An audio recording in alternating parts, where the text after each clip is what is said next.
Okay, good morning and welcome to the Todd County Board of Commissioners meeting on Tuesday, April 21st, 2020.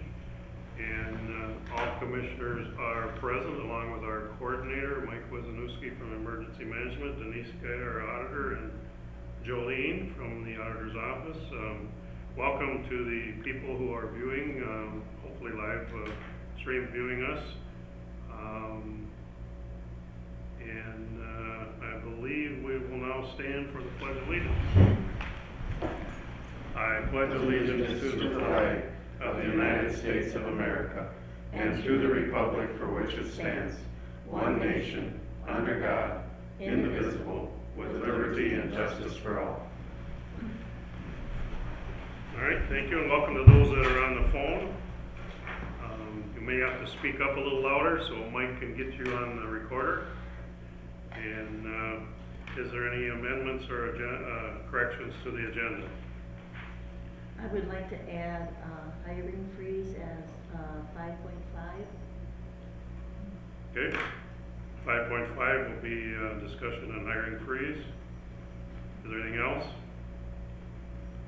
If not, I'll ask for a motion to approve the amended agenda. So moved. Motion by Commissioner Becker. Is there a second? Second. Second by Commissioner Newman.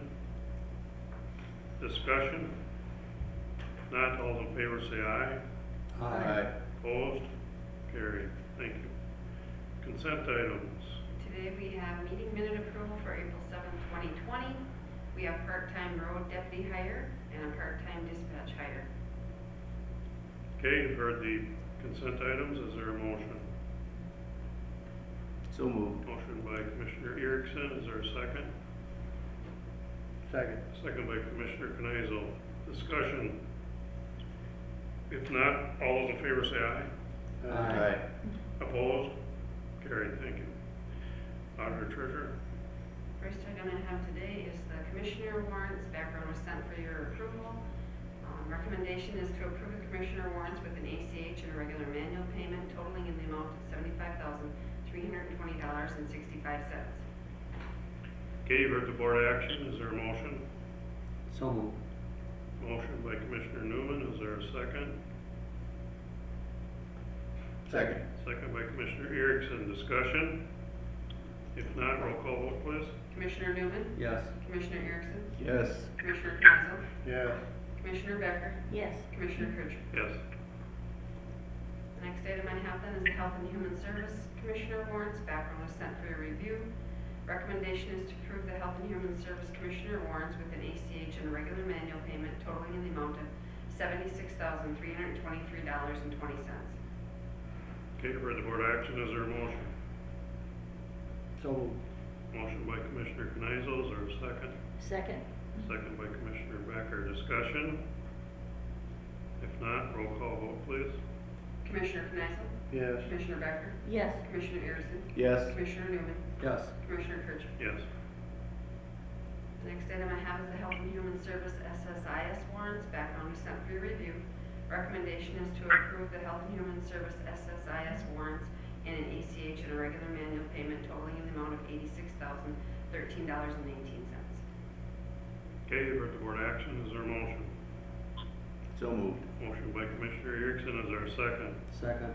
Second by Commissioner Newman. Discussion? If not, roll call, please. Commissioner Erickson? Yes. Commissioner Newman? Yes. Commissioner Kneisel? Yes. Commissioner Becker? Yes. Commissioner Kircher? Yes. The next item we have for discussion topic is the 2020 property tax payment deadlines. Background discussion to be held regarding the upcoming 2020 property tax payment deadlines and potential impacts due to the COVID-19 pandemic. All right, Commissioner Kneisel asked that this be put on the agenda, so did you have anything here you want to? Well, not really. I just had people ask me if we were gonna, and I just said we hadn't discussed it, and I didn't know if you. That's why I called you. If you guys had discussed it, and so that's how we should discuss it. And I don't know, like I told a couple of people that if we delay the payment, how's that gonna help you? I think the only thing we can, and we got the schools and the townships and the cities that, are affected, so, I think the biggest thing we do is, reduce the penalty or, something like that. Well, I think I've had some discussion, a little bit with Denise. I asked her to research that probably a month ago, and then I did talk this over with Chris a little bit and asked what some other counties have done.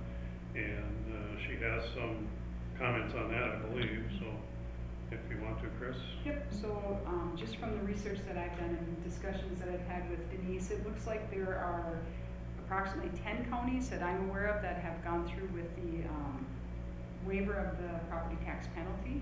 There are some counties that have done a reduction in that penalty, and Denise can maybe explain that further. Some have gone to like a 1% penalty versus no penalty at all. There are counties that are discussing this today, and some are scheduled to discuss on May 5th. So Denise could maybe provide details of the different options. Yep, I sure can. Just a little history that I have been, and I brought along. My MACO group has been researching this since the 1st of April. Discussions have gone back and forth. We've had discussion boards. The majority of the counties at that point in time, because this is ever changing, were leaning on that the governor should do this, because it is state statute and we don't want to mess with that. It should be an executive order by him. So we've had people down there lobbying and legislation, talking with him, and nothing has been done yet. So yes, Chris is right. There are counties that have done their own thing, and that's all good and fine. Some have extended out the payment date. Some have chosen just changing the penalty amount, the interest, lowering that. Things we have to look at is exactly like Gary said. If we don't take collections in, we're putting a hardship on not only the county's finances, but also when Jolene settles out the settlement in the end of May, we have to pay the school districts, the townships, the cities, those entities, and the state also gets the state general tax. So the state would also be in harm's way too of not receiving funds. So in doing a little bit of research, I sent you guys the background, what the county's responses were that we had at the time, what the statutory authority is, and some multi-factor considerations. Sent that to you guys via email. I know it was short notice, but like I said, this was ever changing. In fact, I had numbers, and then I talked to Chris, and she'd have more counties that either were having discussions or changed their method of doing it. So I guess it's, like Gary said, it's up for discussion today, what you guys choose to do. Is our penalty kind of a sliding penalty? The more it goes out, the higher Right. the penalty is? Right. So what is the first penalty? 2%. 2%? 2%. So that's what, 30 days? May 16th. Is that 30 days? And that goes till the end of June, June 1st, end of May, June 1st, then it goes up. Okay, 2, 4. 3, 4, then, Yeah. And then every month it keeps, okay. I should run that line, June 1st. So if we would go 0% through the end of May, are we talking a lot of dollars, or are we not? And that would just be, that would all be county money, it would not be township, school money, because the penalty would all be money that the county would collect, correct? We collect that penalty, and that's still divided out as well. I'll let Okay. Joanne explain that, and I can hand this sheet out while she's doing that. The collection of county penalties, or penalty on the taxes to the county here, is statute derives where that has to go. It is mostly a 50-50 split between the county and the school districts, unless there's special assessments on the particular parcel that was paid late. Then the special assessment would Come out. get a portion of that penalty. But the majority of our penalty is split 50-50 between the county and the school districts. And it's all school districts, no matter which properties are paid late. They get it through an apportionment formula. So if you got 3%, all the schools in Todd County will get a portion of that 3%. Yep, you are correct. Here's the property tax, and it's hard to read up there at home. Yeah, I can't read it. I'm sorry, I can't see it. Anyway, Okay, a little better. Better. Okay, so we start at 2%. Yeah, Two so May or 6th. four. Oh, where did it go? So if we would do something like this with the interest, and the governor would come down and say taxes aren't due until a later date, it would really make no difference. I mean, as far as, No, because they would be getting that extension to pay via the governor's order. and paperwork for you guys would not be, No, because actually, if we went this route, we manipulate these percentages through our software. So we're the ones putting those in. So that would be a push of a button. Now, I know some of these other counties have done applications. And that's fine too, if that's an option you're looking at, but then a lot of those have did a lot of research where they're having a tax panel that'll go through and analyze who's credited to get this abated delay of paying taxes. And I don't know, then we'd have to establish a executive committee to go through all those applications. And the other part is some counties are only allowing like a 2-week window before taxes, and they're shutting it off, and if you don't make application, you don't get the deferral. So, you know, it's a mixed bag of nuts of how you wanna look at how are you helping. Have some counties separated the ag from the regular homestead, not homestead, seasonal? Have they done I that? haven't I seen that. No, I haven't seen that either. The one that I seen that did this percentage was Sherburne County, and they just lowered the percentages down, and, you know, Across the board? yeah, across the board. Yeah. To make them match. yeah. Yep. And I like the idea of, by lowering the percentages like that, you're not just saying, well, if you own a business on a main street, you get the break, and if you're a farmer or ag related, you don't. This would be right straight across the board. My other comment is that we did some research, as far as number-wise, tax collection as of today, well, actually as the end of yesterday, comparing to what we've collected in April for the May collection date. Last year we were at 1.1 million, today we're at 2.4. So people are paying, and I think their incentive to pay now is income tax money is here, the stimulus check is here. And so my only concern is if we have these people that are due diligently paying, and I realize some people are hurting, what's this setting up for precedence of the people that paid? We definitely would have to put something in there as a disclaimer that you couldn't come back and ask for your money that you've already paid, because that would be additional. Things have been settled out already for those months and those deposits that have been made. So, right now, we're at our percentage of our May collection, we're almost at 15%, and we're just in April. And that's only at 50% that we collect in May, you know. Mr. Chair, I just have a question for Denise, and you maybe don't have this information, but how much or how many dollars of interest are we actually talking on an average per year? You know what I'm saying? Off of these penalty type things, what's that It's on the dollar second page. generated? As Denise, hands those out there, we put together a few numbers Can't yesterday. substantiate. And one of those is on page 2 to answer your question, Commissioner Commissioner Erickson. The penalties that are notated on your handout there, show the penalty for current real estate collected in that May to October window. Thank you. I'll put that disclaimer there, a 5-year history of what those total dollars have looked like. I didn't think it could be a huge. Roughly, amount. if you would average that out, about 20,000 for that period of time.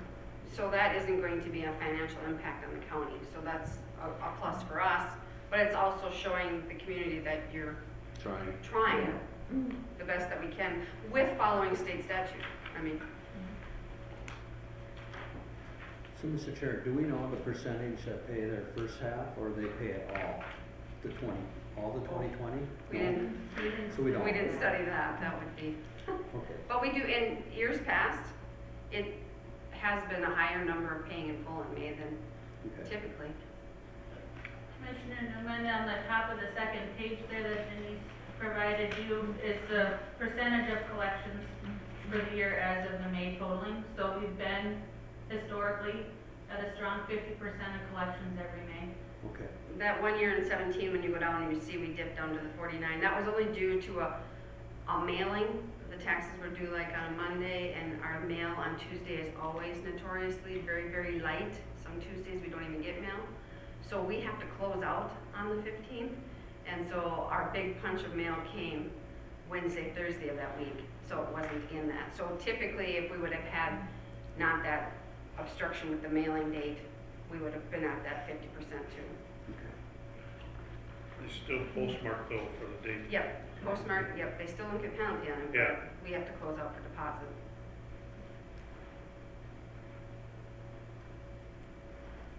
All right. Good discussion.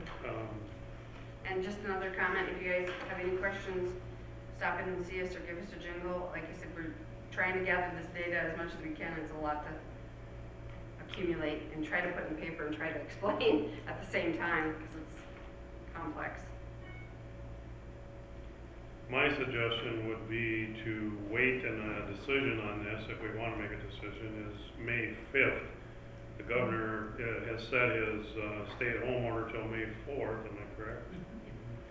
So our next board meeting is May 5th, so I would suggest that we give this a little more thought. Chris can get some more details from other counties, and on May 5th, if we want to put it back on the agenda for a decision, then we could do that. But does that sound okay to the board members? Or? Yes.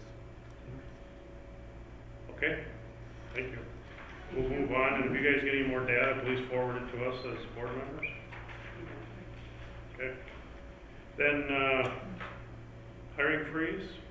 I think that, if we go ahead and do something for our tax payment deadline, we should also do the same with the hiring freeze, that everything has to come in front of the personnel and then in front of the board. If we're gonna see any delays in collecting taxes, I think it should also be seen in our hiring. Okay, discussion? Mr. Chair, I'd have to agree with that. We need to show the constituents out there that we're concerned about what's going on, and when we were talking about taxes, I'm not too worried about the first half taxes. I'm more concerned about the second half, the October, November tax coming up. So I really think we should take a serious look at the hiring freeze, and all hires have to come in front of the board. I agree with that. Okay. Is that different protocol than what we're following now or not, or? I don't know, Chris? So, Mr. Chair, today, all hires that are being done go before the Personnel Committee first. So the step that we're not doing, if it's an existing position, we don't bring those in front of the board. They come on the consent agenda, so you're all aware of it, but we don't discuss it in front of the board, other than just that consent. But when we're saying hiring freeze, are we only talking about new positions, not? I think we'd have to almost include, maybe some of the existing, and in some areas I realize we can't, and that's why I can't do hard hiring freeze, I believe. But in some areas, we've had people that are no longer with the county, and at that point, I would just assume not replace until we see a real need for that replacement. Mr. Chair, if I could just add to that, we have a number of positions today that are on hold. So I think we do have, I want to say 6 or 7 positions that are just in a hold pattern, just because, it would be difficult to bring somebody on right now and provide training when we have half the staff working from home. So we are kind of in that state right now. We're just holding. Gary? Anything?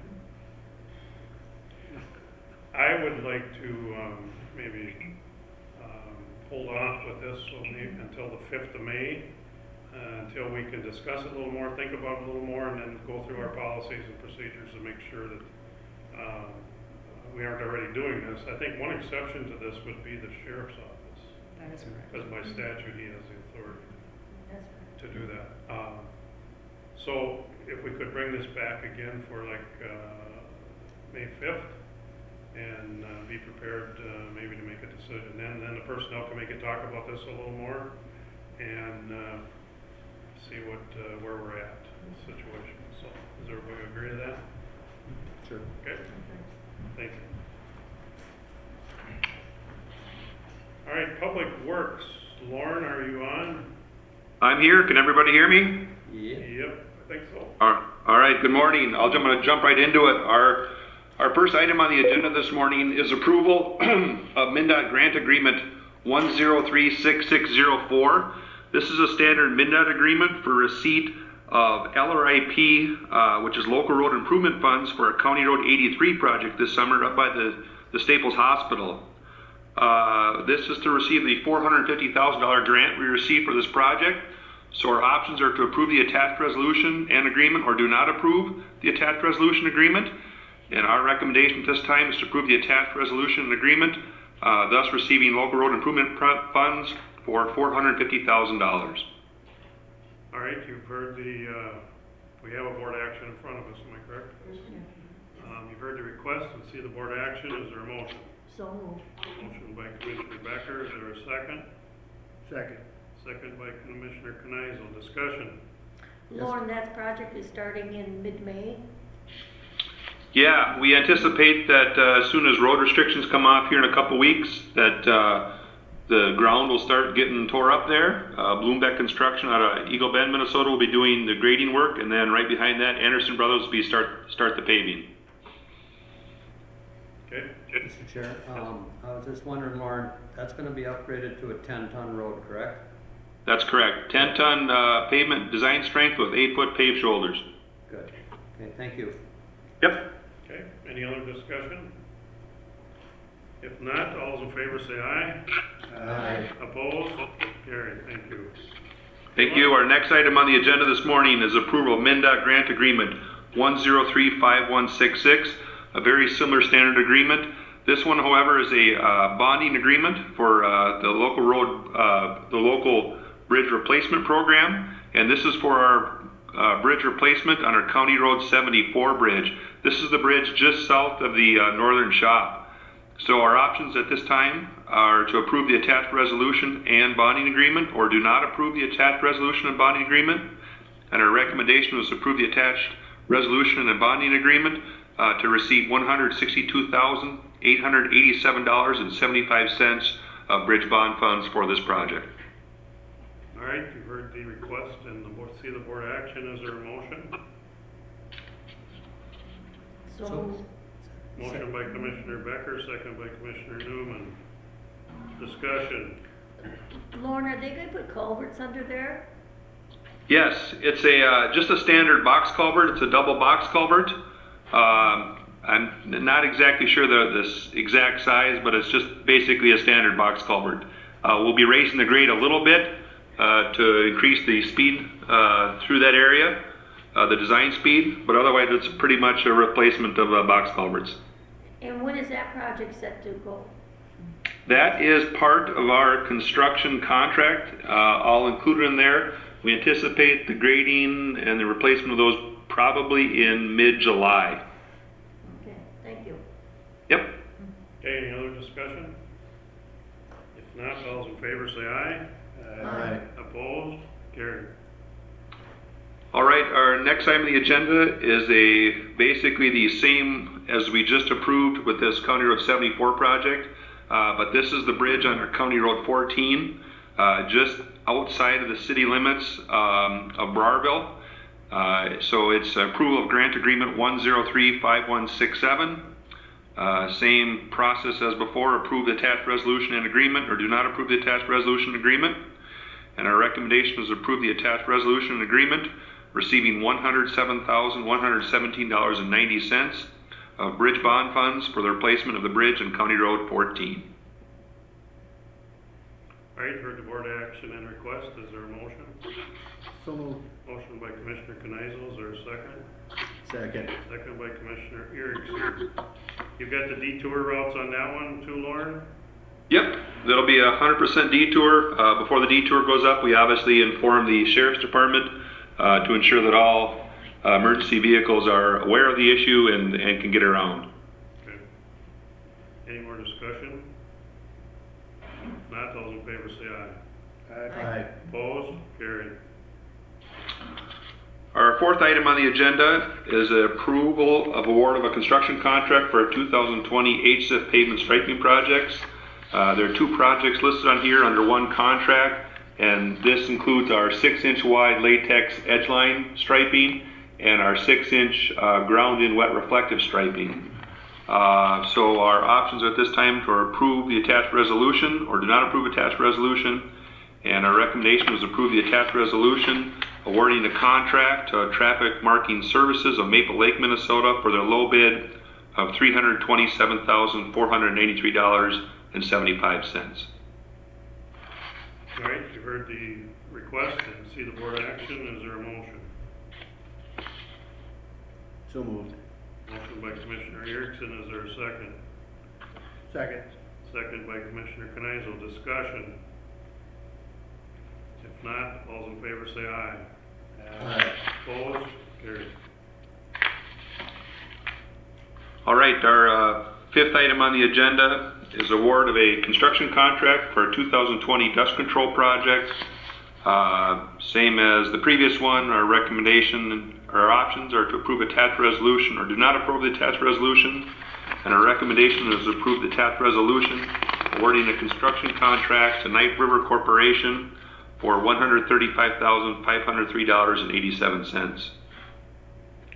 All right, you've heard the request and see the board action on the resolution. Is there a motion? So moved. Motion by Commissioner Newman. Is there a second? Second. Second by Commissioner Erickson. Discussion. If not, all in favor say aye.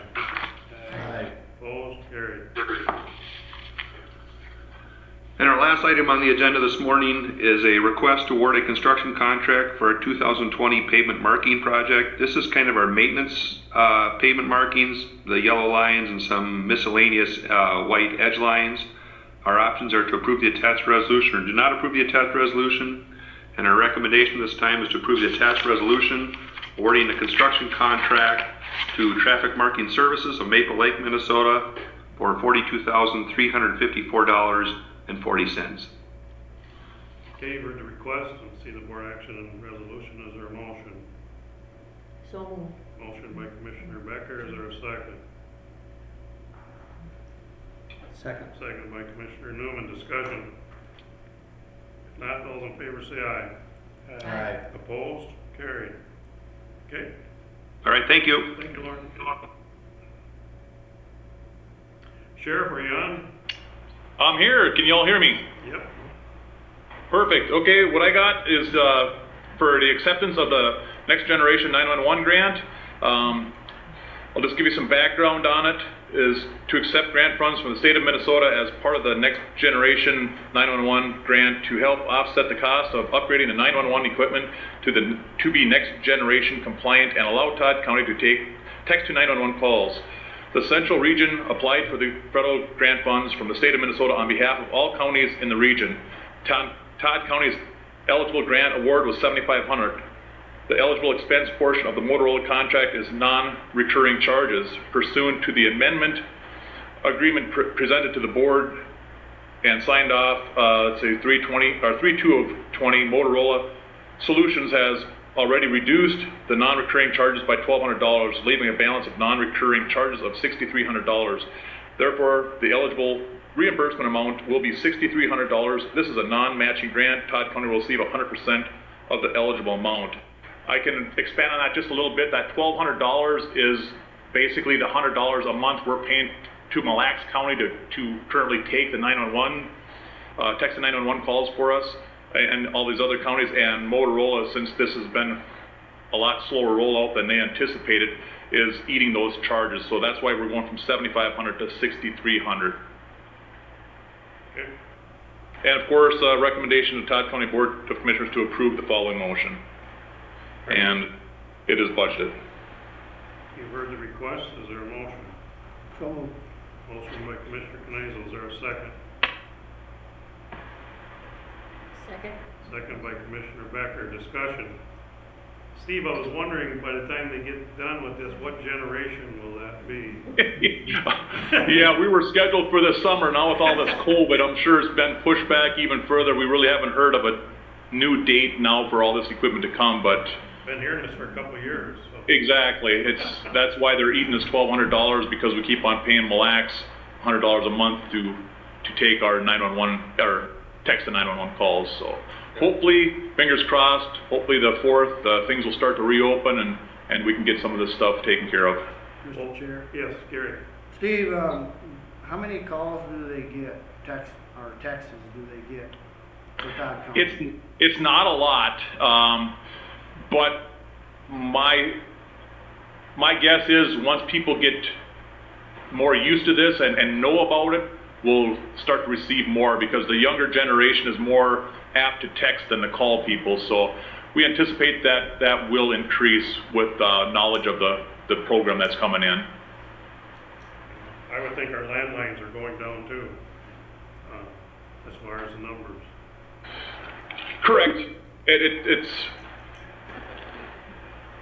It varies, as you know, day by day. Some days it goes crazy, the next day it's down. But yeah, with this right now, it's kind of a little bit down, but we're still fielding quite a few calls. Yeah. On landline. Well, my thought is on this too, that with this stay-at-home order and work at home and everything else, maybe, just maybe, somebody in the state level or federal level might see more need for broadband. Yes, that would be optimal. I know I've heard that rumor already at the federal level that the need is theirs. Yeah. So hopefully that'll filter down. I'm sure it Hopefully will. this will wake a few people up about funding, so. Yeah, Anyway. yeah, it's really difficult. Like I said, I got two daughters at home trying to do their homework with limited access to internet. It's challenging. Yep. Okay, any more discussion? Not, all in favor say aye. Aye. Opposed, carried, thank you. Thank you. Yep. Adam, are you on? I am here. Can everybody hear me all right? Well, you're a little light, okay? Oh, I'll get a little closer to my phone here. Is that better? There you go. Everybody heard? Okay. Okay. Go ahead. The first item we have here is some ordinance corrections. I brought these items to a work session a few months ago, and I finally got them to the planning commission. So what we did is just handle the simple ones, and stuff that's a little bit more difficult, we wanted to delay and allow for that public input because of the situation. We're just not getting a lot of that right now. So we went through with these 4 simple corrections to section 7.07C, section 8.04C, section 8.04B and C, are correcting those sections, but then 9.10D and then section 916A. Again, these are just really simple corrections. This was addressed at the April 2nd Planning Commission meeting, and the recommendation from the Planning Commission was to approve these corrections. Options, we approve these corrections from the Todd County Planning and Zoning Ordinance, or to not deny the corrections. The recommendation at this time is approval of the corrections of the Todd County Planning and Zoning Ordinance to section 7.7C, 8.04C, 9.10D, and 9.16A. All right. Maybe any discussion before we make a motion? I think these look like more grammatical errors and maybe maybe corrections on referrals to what refers to them. So, all right. Is there a motion? So moved. Motion by Commissioner Erickson. Is there a second? Second. Second by Commissioner Kneisel. Discussion? If not, all those in favor say aye. Aye. Opposed? Carried. Okay, the second item here is Justin Olson's request for a CUP. Justin Olson submitted an application for conditional use permit for the operation of an auto repair and auto dealership on parcel 14-003-0600. This application was reviewed by the Planning Commission on April 2nd. Upon review, the Planning Commission made a recommendation for granting of a conditional use with the following conditions. 1, the applicant must fix the open portion of the existing fence to provide full screening to the storage area. Number 2, installation installation of a gate to the outdoor storage area. 3, that no more than 10 vehicles on the site at any time. This would include all vehicles for sale being worked on. 4, that all vehicles, parts, and other supplies must be stored within the fenced-in area or within the building. 5, all automotive fluids and other hazardous waste must be properly stored in an approved storage container, and no dumping of fluids on the site or into the septic tank. And number 6 is that the applicant must abide by all other applicable federal, state, and local standards. The options are grant the CUP with the proposed conditions, deny granting of the CUP, or 3, to remand back to the planning commission for further review. The recommendation would be granting of this conditional use permit for an auto repair or auto dealership on parcel 1400300600 with the proposed conditions. Okay, you heard the request for COP with the conditions. Is there a motion? So moved. Motion by Commissioner Newman, is there a second? Second. Second by Commissioner Erickson, discussion. If not, all those in favor say aye. Aye. Opposed, carried. Okay, next is the Little Swan Lake Addition final plating. A subdivision request was established as a preliminary plat on parcel 06000450 containing a 1 lot was approved for preliminary plating on November 19 of 2019. Preliminary plat was recommended to be granted by the planning commission with no conditions. Planning and zoning has completed a review of this plat and determined it is ready for final plating. The options are move to approve the request to establish the Little Swan Lake Addition final plat, or deny this request for final plating. The recommendation would be approve the final plating of Little Swan Lake Addition with no conditions. Adam, is that place, the guy that wants the second house?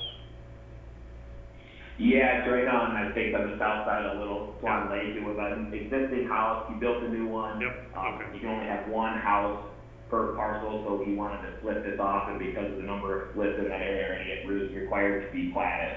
Okay, So there's not anything that's really changing about the site. The thing that changed was the building of a new house. But this particular lot is pretty much existing. It was just split off from the rest of the parcel. what is the intent on doing with that second lot where the old house is, and is the septic system up to snuff? Yes, that was found compliant, and actually the water and everything is disconnected from the house right now. So his intention is to reconnect it, get everything up and working again. I don't know if he intends to sell it, but I think he wanted to kind of use it as another home for family and such like that, because it actually uses the same driveway as the driveway to his new house.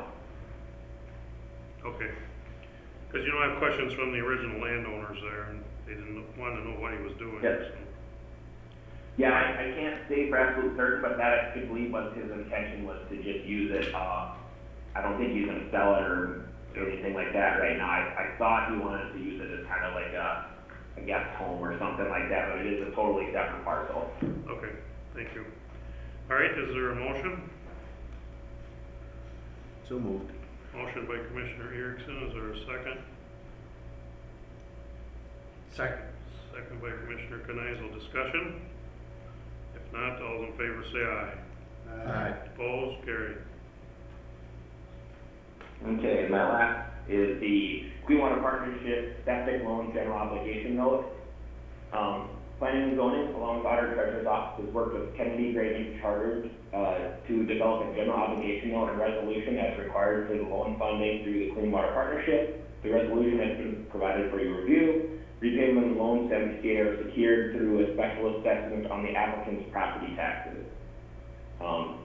After their approval of the general obligation note resolution, or to deny the general obligation note and resolution, the recommendation would be approval of the general obligation note and resolution in order to receive loan funding through the Clean Water Partnership for a county septic loan program. This is the final step we really need for that loan program. Denise and I went round and round with NCCA and the folks at Kennedy Grading to get this organized, and I think we came to a good solution, which was, in the end, was our intention the whole time. Denise, I don't know if you have anything else to add to it, but most of it is laid out in that resolution. Yeah, we had several meetings, and we discussed through, my hang-up was, the lady at the state was saying, general obligation bonds, and I was thinking he needed an actual bonding note. And when it came down, in all the discussions, it ended up being that, yes, she understood that we are going to recoup the money through special assessments, and Adam has a good plan in place of how to make sure that he gets that money put on or those assessments put on the taxes and collected to repay those loans. So I think it all worked out in the end, but yeah, we did go around several meetings. Okay. You've heard the request and see the board action. Is there a motion? So, Motion by Commissioner Knazel. Is there a second? Second.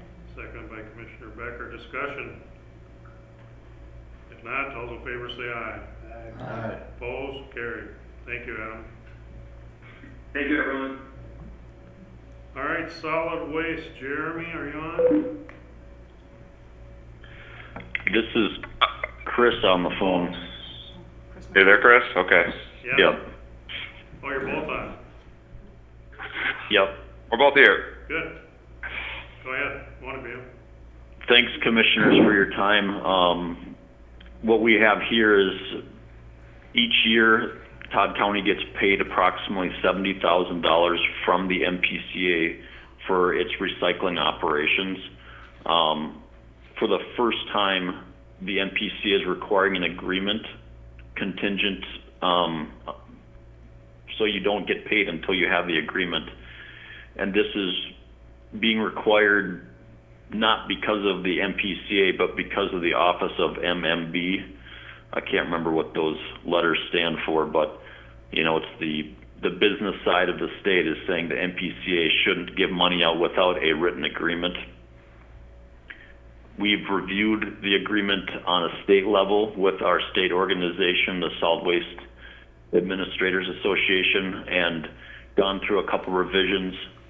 We've shared this language attached herein with your attorney, and we're recommending that you authorize me to electronically sign the agreement.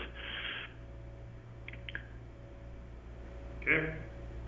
For the board action and request, and I'm surprised they gave out money without agreements in the past. Is there a motion? So moved. Motion by Commissioner Newman. Is there a second? second. Second by Commissioner Knazel. Discussion. Jeremy, or I'm sorry, Chris, I have a question. If we start increasing our recycling, does that mean our score funding would increase then? That would make sense, but it will not. Oh, okay. Good answer. Just a brief comment, if you don't mind. The state collects about $90 million a year from solid waste management taxes that are generated in Todd County and the rest of the counties in Minnesota. And of that $90 million, they return about 24 million of that to us for use in running our programs. The rest of that goes to various places, including just the general state budget for use on whatever they want to use it for. Okay. Thank you for that. Part of the legislative thing was the directors were trying to get more money out of them, you know, bigger percentage back to the score, but obviously that's getting Okay. lost by this lug thing. Well, we know they always take their share, so, and more. Okay, so is there any more discussion? If not, all those in favor say aye to give Chris authority to sign this contract. Aye. Opposed? Carried. Thank you. All right, thanks, Chris and Jeremy. Thank you for Thank your you. time. Jackie, are you on? I am. Can you hear me? Yes. Good morning, Commissioners, Mr. Chair. So what I have in front of us today are two board action forms requesting a funding resolution for Sourcewell's innovative funding. So our first one is seeking support for Region 5 programs that support family. And to give you some background, the Region 5 counties of Cass, Crow Wing, Morrison, Todd, and Wadena would like to seek funding through innovation funding opportunity through Sourcewell. The funding would allow collaboration with professional, nonprofit organization to stabilize families in crisis and support family coaching to struggling parents that's distinctly different from social work or casework. Just to give you additional background, there is a organization called Support Families for Children, who can create community interventions that can keep families and children together, which is all in our best interest. It exists to support vulnerable children and parents in crisis by creating extended family-like supports for families through community of devoted volunteers who are motivated by compassion to keep children safe and families intact and prevent them from entering or re-entering into child welfare and deflecting children from foster care. They focus on strengthening and supporting parents in crisis by providing breathing room, creating a circle of support that focuses on desires of parents to meet identified goals, and provides family coaching that facilitates communication and relationships between families to build understanding, empathy, and compassion. So it's the options are to approve the resolution establishing support for seeking funding from Sourcewell for regional program that supports families and children in need, or to not approve. It's our recommendation that the Todd County Board of Commissioners approves by motion to approve the resolution that's been attached, establishing support for seeking funding from Sourcewell for a regional program that supports families and children in need. All right, you've heard the request and on the resolution. Is there a motion? So moved. Motion by Commissioner Erickson. Is there a second? Second. Second by Commissioner Kneisel. Discussion. Yes, Jackie, is this a new program? This is a new program. Federally, there is a new requirement that we do families first. It's a new way of working with child welfare, and this is going to support that federal move that we're going to be mandated to do in the next couple of years. Okay, Jackie, when you say how many people are going to be in the field, and is it divided up per county, or is it just everybody goes into a regional area? Nope, it will be divided up by county. We plan to have by region one for probably at Wadena and Todd, and then possibly another region being the support groups for families for Morrison, Crow Wing, and Cass. And I'm not sure how that all looks, but there will be identified support families for each county. And we as a county, do we have any say in it? Do you guys still have some control over it, or is it totally Sourcewell's?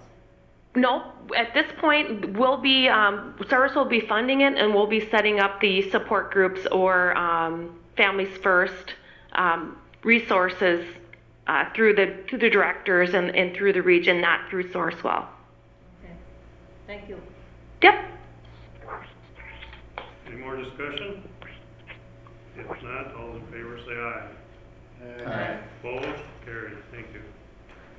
All right, thank you. Our second board action form is seeking funding for Sourcewell for Wired Kids education. And some background on this is the Region 5 counties, Cass, Crow Wing, Morrison, Todd, and Wadena are seeking funding through innovation funding opportunity through Sourcewell. The funding would allow collaboration with a professional organization that will provide information on what is appropriate technology for young children when developing brains and bodies, and provide information on strategies to coach parents and caregivers on establishing healthy screen time habits. And to give you some additional background on that as well, it's a program called Wired Kids. It's a course that will examine the evidence of how excessive screen time is affecting early childhood development to guide early childhood professionals as we live and work in the digital age.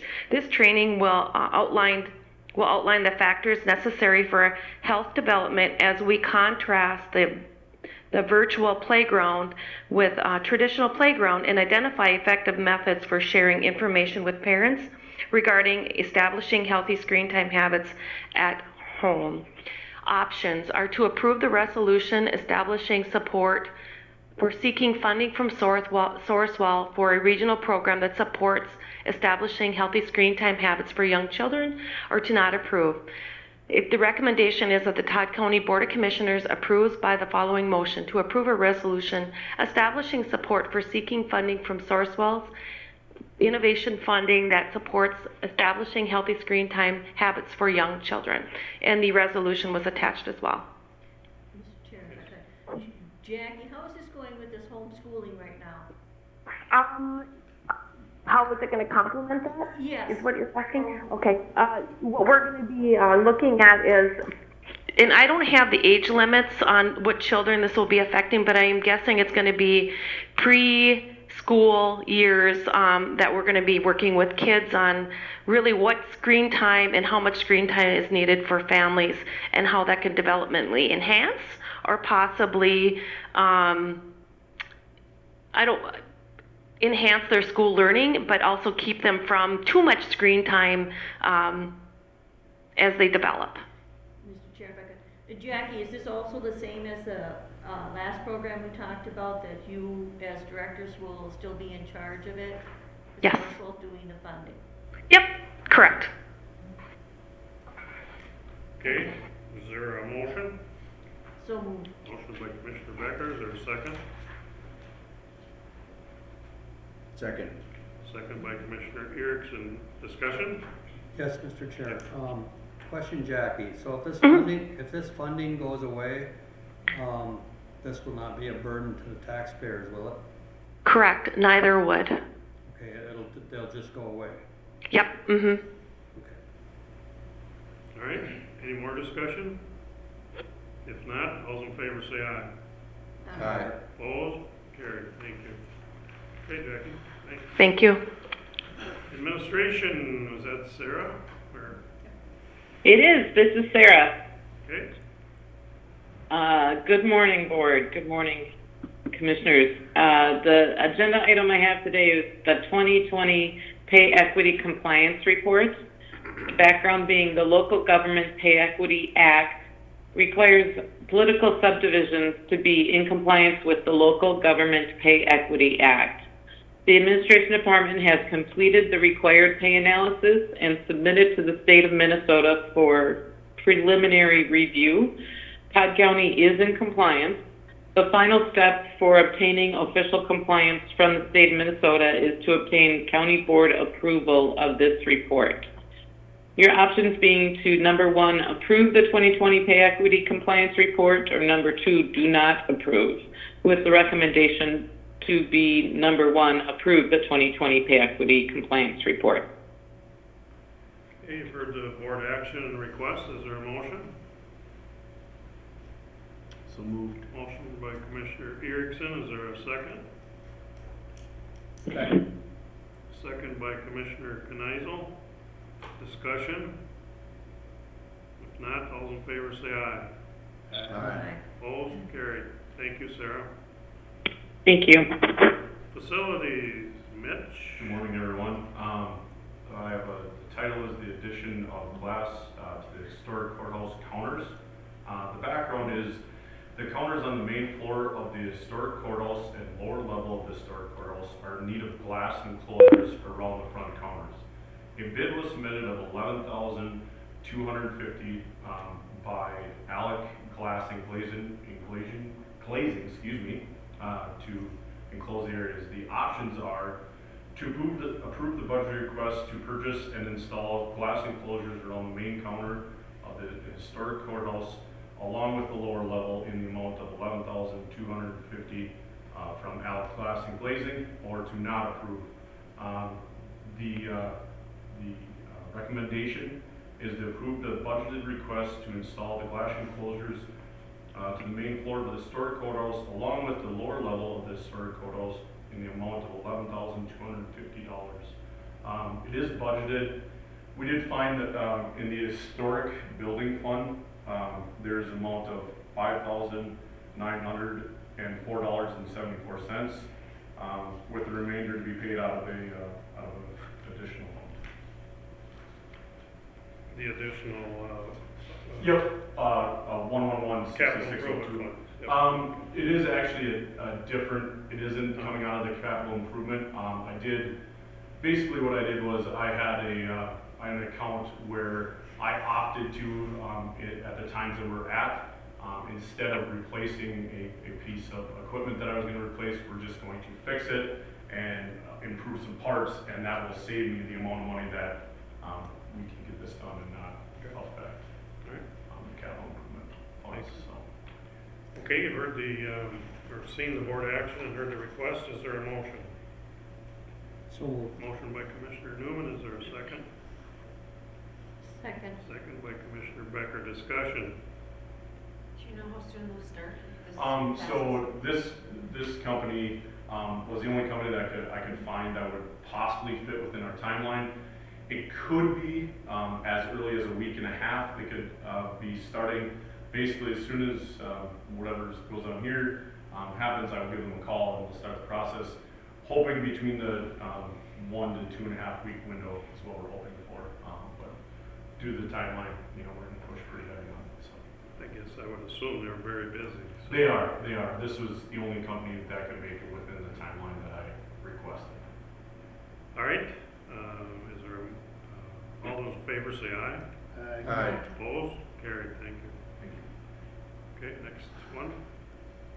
Mr. Chair, I have 3 board actions in front of us today regarding the Expo building, presented on behalf of the Facilities Committee. We also have Dustin Thomason from Mndot Architects on the phone in case there's any clarification that's needed for these board actions. I'm going to go through and read the board action and then have Mitch do some explanation. So the first board action is Can I just see, Dustin, are you on? Yes, I'm here. Okay, sorry. First board action is to approve change order 3, Expo Building South Wall Repair. And the background on this is when removing roof and tin from Expo lean-to area, it was discovered that many of the wood wall girts and OSB were rotted. It is recommended to remove and replace rotted areas of the lean-to with new girts, new treated plates, and new interior wall covering. Change order includes removal and reinstall of electrical and painting of new wall covering. The options are to approve the change order number 3 or to not approve, and the recommendation is to approve the change order number 3.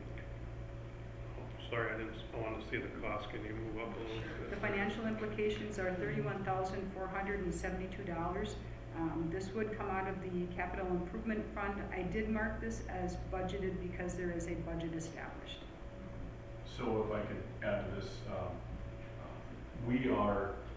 what had happened was when I had met out there with Mndot Architects and the general contractor, the whole south wall of the lean-to, basically there was found that water infiltrated and saturated all of the purlings that run horizontally across, and they're rotten. In parts, the wall actually would move back and forth. The contractor took a portion of the 2x6 or 2x8 in his hand and actually broke it apart. So it's completely rotted out. The other thing that affects this, when you're talking exterior wall and you're talking removing any type of girts, you're also affecting the interior. That's why the cost tends to climb because we're not just replacing the girts, we're replacing the interior, and we're replacing it with better products that are currently in there. You want to leave these pictures shown during that? Yeah, yep, if you want to show them, this is the picture I took. This is about halfway up. This is just completely rotted out. You can see it's saturated, rotted out. So that's why, and it wasn't just in, we're expecting or hoping for it to be in just one area or 2 areas, and it was the whole way around. My thought process on this, and Dustin, maybe you can correct me if I'm wrong, but where the 2 roofs met, that's where the water infiltrated, and then basically used the poly vapor barrier that's on the roof of the lean-to as basically a slide and ran down and saturated all this lumber. So unfortunately, Yeah, it's part of. yeah, it's possible. I guess there's a lot of indications of water intrusion on that lean-to portion of that structure. Correct. And I think it's just how it was built back in the day. Unfortunately, it wasn't probably built to the right standards, and now we're dealing with the repercussions of that with water intrusion and rotted wood and different materials being compromised by moisture. My input would be, and I always maintain this, if we're gonna do something, let's do it right. I don't wanna have to come back in 5 to 10 years and say, oh, this is rotting again, or something's happening. I don't wanna do that again, so, and I don't know what the other commissioners are saying, and I'm sure that the facilities committee has been talking about this. I'm quite adamant, if there's something wrong, let's redo it right. Let's not cut corners, so. Mr. Chair, if I could, Yep. Mitch, the other day, Friday, we were out there, I Yep, went right. through it. We talked about the interior wall of the bathrooms and also the milk house area, because we have to make sure that milk house is Correct. still, will pass inspection. Correct. I will be in touch with our general contractor to make sure. There will be some additional cost if we do this. The recommendation was an LP Smart Side to go on the interior. Due to the dairy code or agriculture code, we have to have glass board in certain areas. I'll address that with the contractor at that time, and there was recommendation by Commissioner Becker to go ahead with glass board in the bathroom area, which we'll also look into. This can be upgraded later down the road, especially the interior. The problem is we need to make a decision now for them to move forward on the exterior. But yes, we will be in contact with our general contractor to upgrade those areas. The majority of the lean-to area can be the LP Smart Side that was suggested. It's only going to be, I think I did a rough estimated count of 11 sheets that would be upgraded, 4x8 sheets that would be upgraded. The additional cost will be estimated around probably $100 more a sheet, so roughly around $1,100 for the upgrades. The other thing, when we were out there, we had discussion about the lean-to and those rooms, and they'd never be able to be used for meeting rooms and so forth. Mm-hmm. Should there be windows put in them at this time or not? If we're looking for other uses, or additional uses. I wouldn't see a need for them. If we would like to see them added, it'd be something we could talk to them about adding into every individual room. However, if we're just gonna hold meetings, I don't feel that they're probably necessary, but it would give us a nice effect. If we did do something like that, I would agree with that. Window adding, especially in the metal exterior, now would be the time to do it. I can get an estimated cost on what that would cost. If we just took it per room, let's say obviously you would exclude the bathrooms, we'd have 3 rooms, so roughly 3 to 4 windows. You're not going to be over our $5,000 spending limit, but at that time, we could address that. I could get an estimated cost for that. But now, if that would be an option, now would be a time to look into it. Okay, the other question we had when we were out there was also the ventilation. And you said that main ventilation off the top of the roof is going to be excluded, right? Yes, the main ventilation, the ridge cap ventilation is going to be removed. Dustin, and you can clarify this a little bit better, there will be very minimal ridge cap ventilation, correct? There will be zero ridge cap ventilation, I guess. The system like that should really utilize a CO system, a CO detector for ventilation if you've got fumes and such in there from the Zamboni and stuff. But. Okay, thank you. Yep. And thank you for the tour on Friday. And at any time, anybody can. I would like to have a little input on windows. If you put in windows, what you do is invite break-ins. And we have a pretty high value of money invested in this, so I guess if you're gonna put in windows, I would probably myself vote against it, but you're just asking for trouble when you put in windows. I mean, it's nice to have the light, but it's been my experience in the past that anytime there's a window, there's access. So If you wanna have, $90,000 worth of vandalism done, that's the opportunity there, so. Okay, so do we need to vote on this then? Yes? Mr. Chair? Yes. I just want to thank Mitch. I was out and took a tour of the facility last week also. Yeah, you're right. If we're gonna do this, we need to do it right. Can't half-ass it, so. Been watching a lot of DIY network, so homes and homes, do it right. So I think that's what we gotta do. Well, I've just seen that sometimes we try to cut corners and then we regret it later, and then, you know, here we are spending more tax dollars, and we don't need to do that, so. Mitch, excuse me, Mr. Chair. Yes. The lighting, we had talked about the lighting and you were gonna get.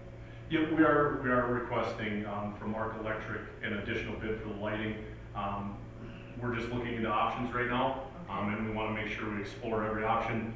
We wanna put a good quality product in, but yet, you know, we don't wanna overdo it. We wanna get something in there that's gonna work. It's more than likely gonna be an LED upgrade, which is gonna be far and above, what was in there before, so. And we're looking into any type of rebates that we can get for any type of lighting, any type of insulation upgrades, all those different things with, energy insight, so.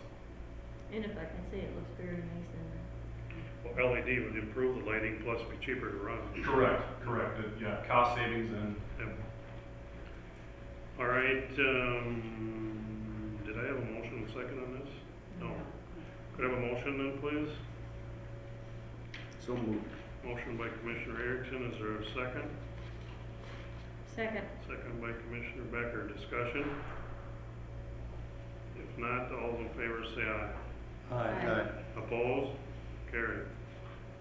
Thank you. The next board action is to approve change order number 4, Expo Building, replace OSB as needed interior walls. The background on this is the interior walls of the lean-to have areas of rotted plywood and need to be replaced. The recommendation is cutting 2 feet of plywood along the bottom interior lean-to walls and replacing with new plywood. Along with this, there is also rotted plywood above the east overhead door in the main arena area along the north bay wall. There are approximately 12 sheets of plywood that need to be replaced and some 2x4 girts as well. The cost for these 2 areas, lean-to and arena, is $7,680. The options are to approve change order number 4 or to not approve. The recommendation is to approve change order number 4. Financial implications are $7,680 from the Capital Improvement Fund. Okay, I'm gonna make my same statement here. When I saw that replacement of 2 feet on the bottom, that's where it is, isn't it, on the bottom? Yeah, and basically, what you're running into is, you know, you have rot over the years and the bottom plate has rotted off, in the majority of the areas. And this is a, solution, that will be the most cost effective, with the walls. If we went full on replacement, it would obviously be a lot more. At a certain point, obviously the studs are good, so that's why the recommendation came from our contractor to cut it at 2 feet.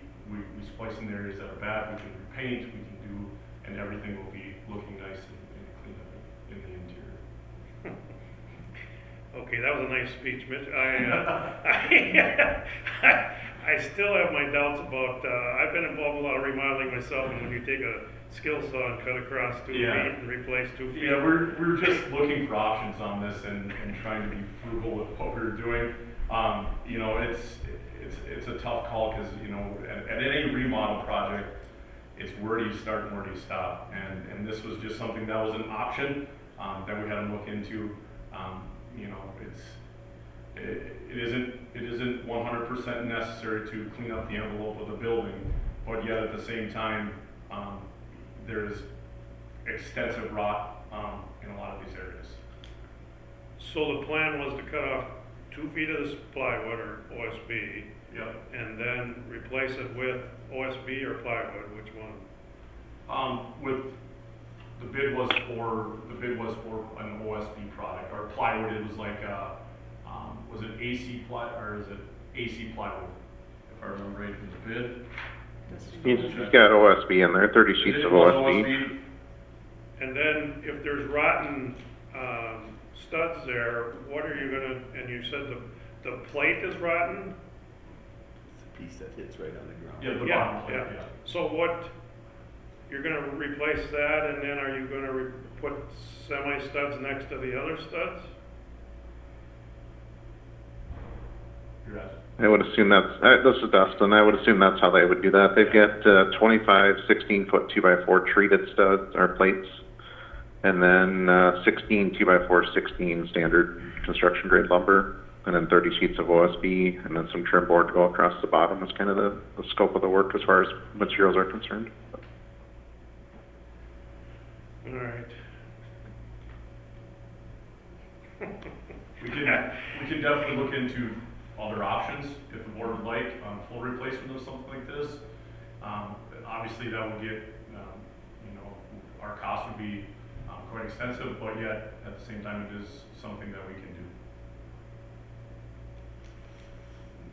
Mr. Chair, if I may, I think we would have time to look at that option. I don't think this is an issue that slows them down Correct. on the progression of the project.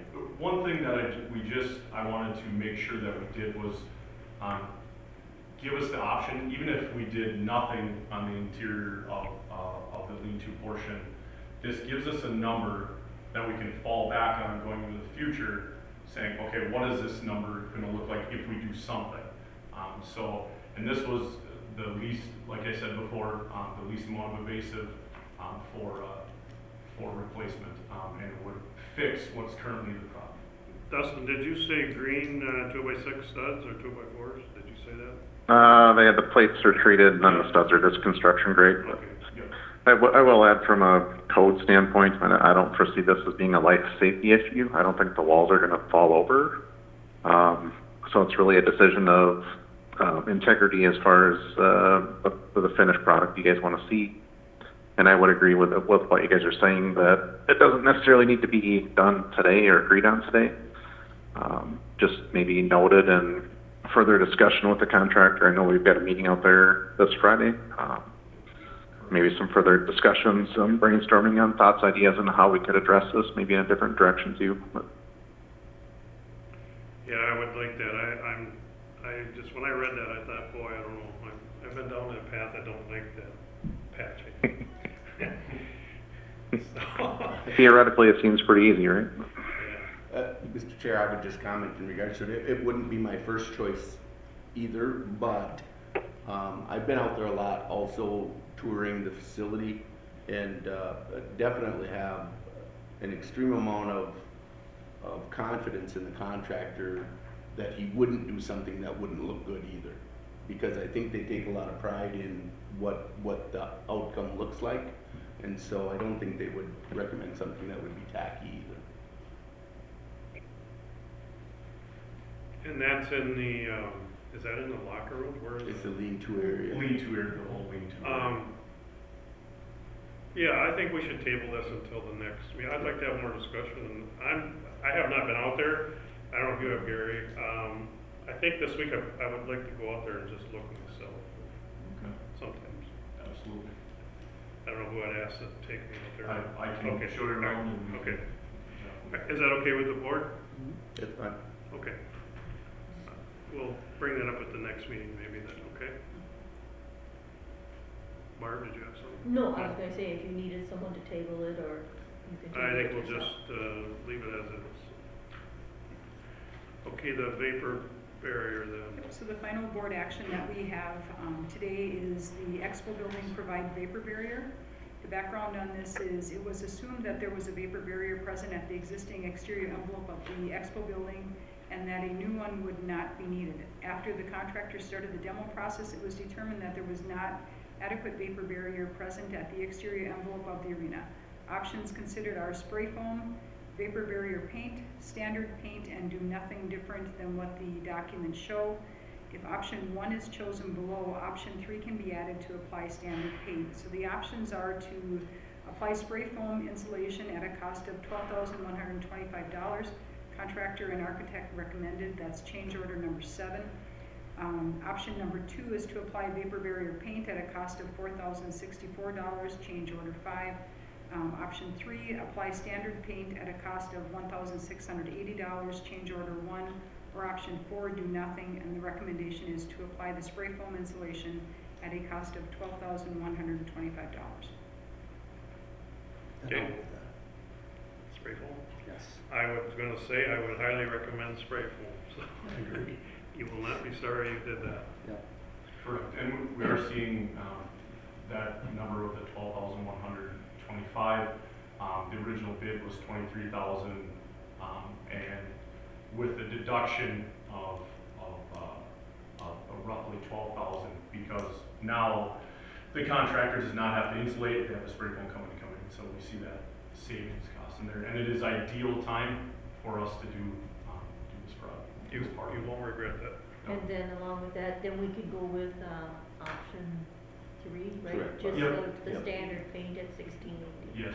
Correct, so that's what I was gonna do with discussion. Was there a second yet? No, Commissioner Newman moved for the, spray foam, am I correct? Is there a second? I would second with the recommendation to include number 3 also. And you can do them separate if you You want, but okay they're with both that, listed Randy? here. It's just the paint indoors that goes to a normal paint instead of a Right. vapor barrier paint. Okay. You're okay with that? Yep. Okay. Which is again, I think, being done at cost of paint by the Yep, contractor.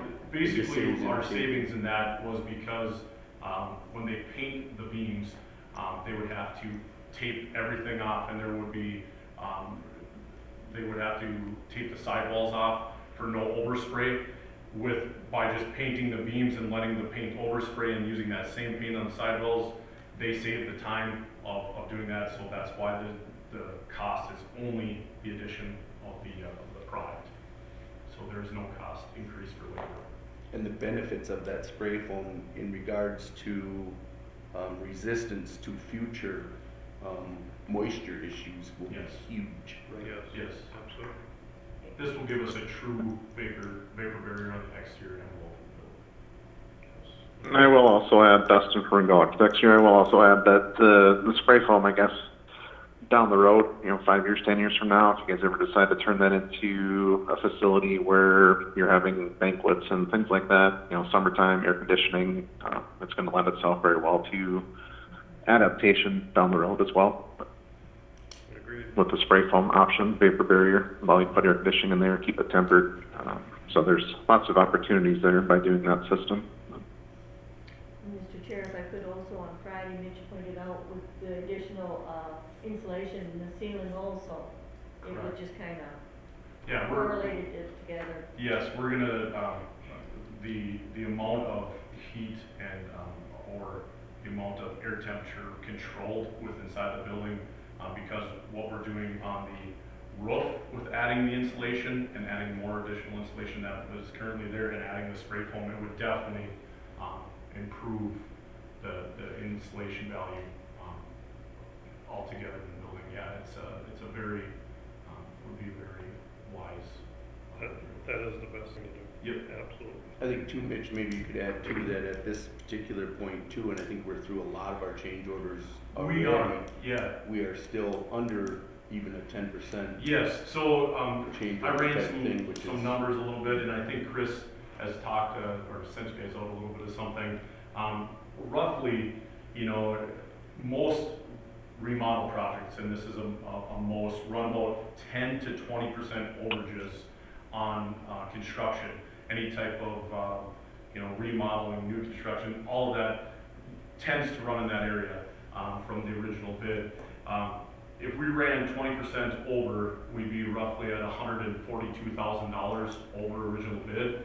10% would put us at $70,000, and currently we're roughly around that $60,000 mark if we took everything that was out there at basically the highest option. So we're talking the lighting, all the other things that we've been looking at, and that still only puts us at 8 to 9%.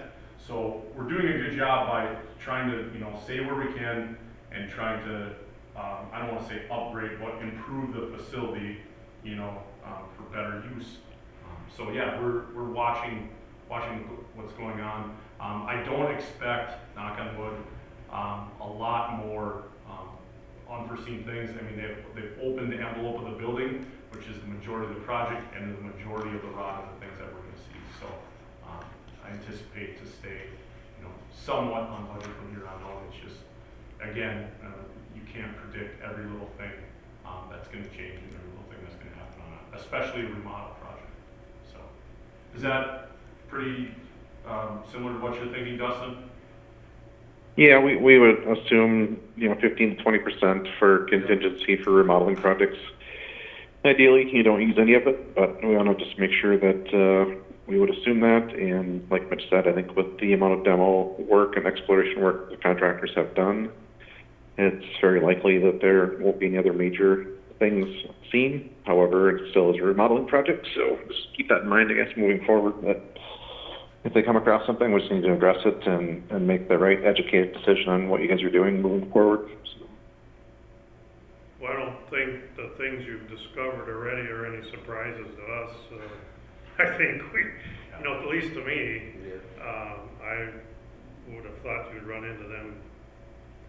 So you're actually doing you're coming across things I assumed you would find, so. Mr. Chair, if I could share some numbers, I also did some research with numbers, and at the bid at $708, $454. The new add-ons we did today was at $52,000, and what we put in for the expo study and building design was $41,718, which comes to a total of $803,129 at this point. It's still $200,000 lower than the second bid that was received. So. Okay. Good. And Mr. Chair, when you get out there, there's some serious landscaping that has to be done to get that water away from that facility.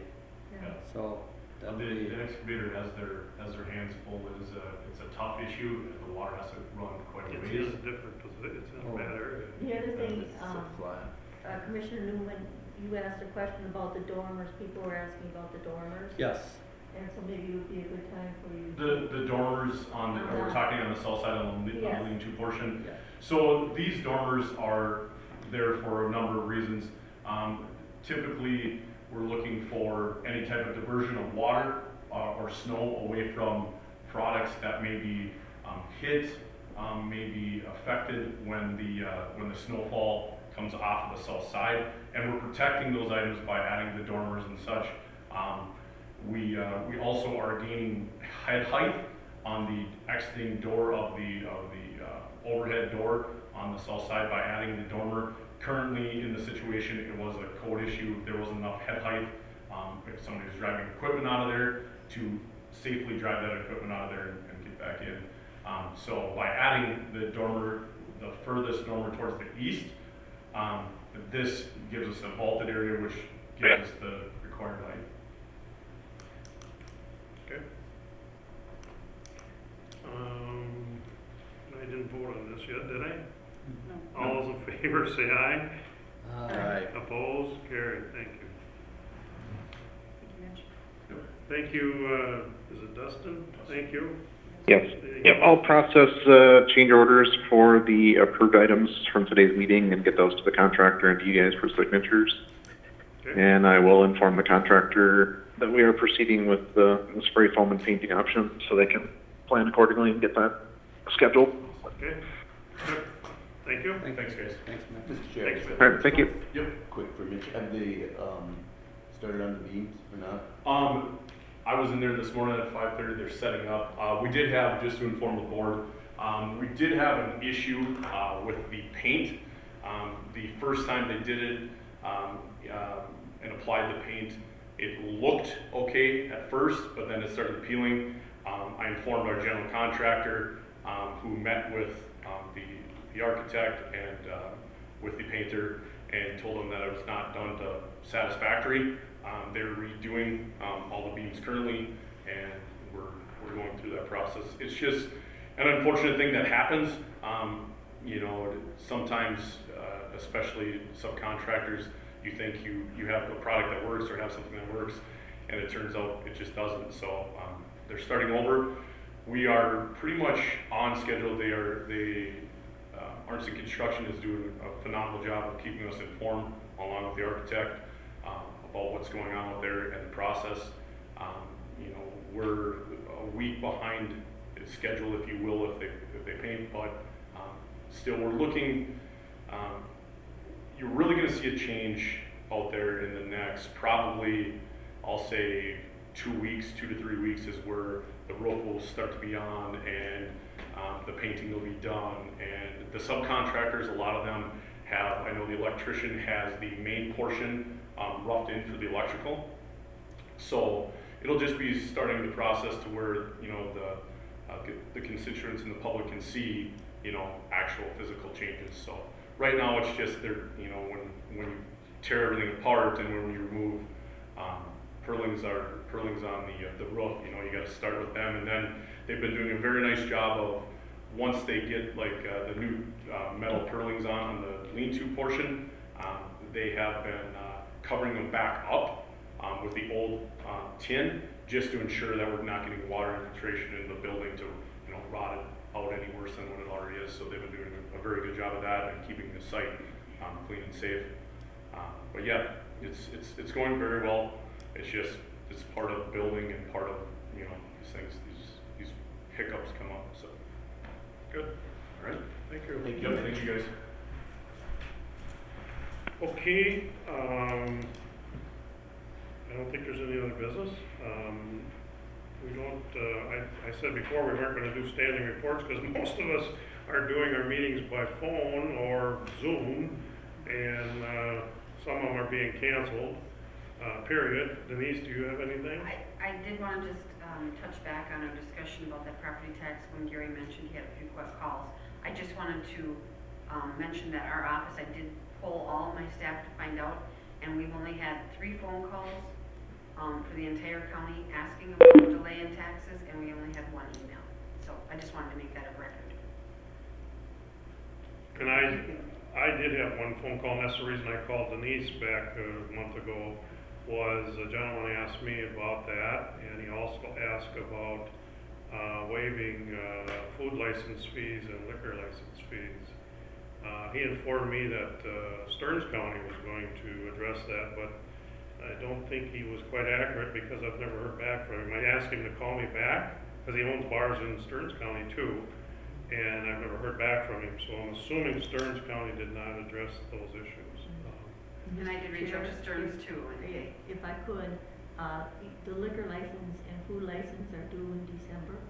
Okay. So they would do December of 19 Right. for 2020, so that would have already, they would have already. Not our liquor license. Well, Not April not 1st, county. or County. Okay. ours are April 1st, but we're past that date already. Yeah. I told that guy that, and I said, you know, this is all coming on us real quickly, and for us to make those decisions, and we have to be careful how we're making those decisions, because it affects a lot of businesses, and it also affects our finances as a county. So he was gonna get back to me, and I never heard back from him, so I don't think Stearns addressed that issue or made a decision, so anyway. All right, if not, I'll have a motion to adjourn until May 5th, am I correct? Is there a motion? So, Motion by Commissioner Newman, is there a second? Second. Second by Commissioner Kneisel. All those in favor say aye. Aye. Opposed, carried. Thank you guys, stay safe and healthy. Practice social distancing, wear your masks.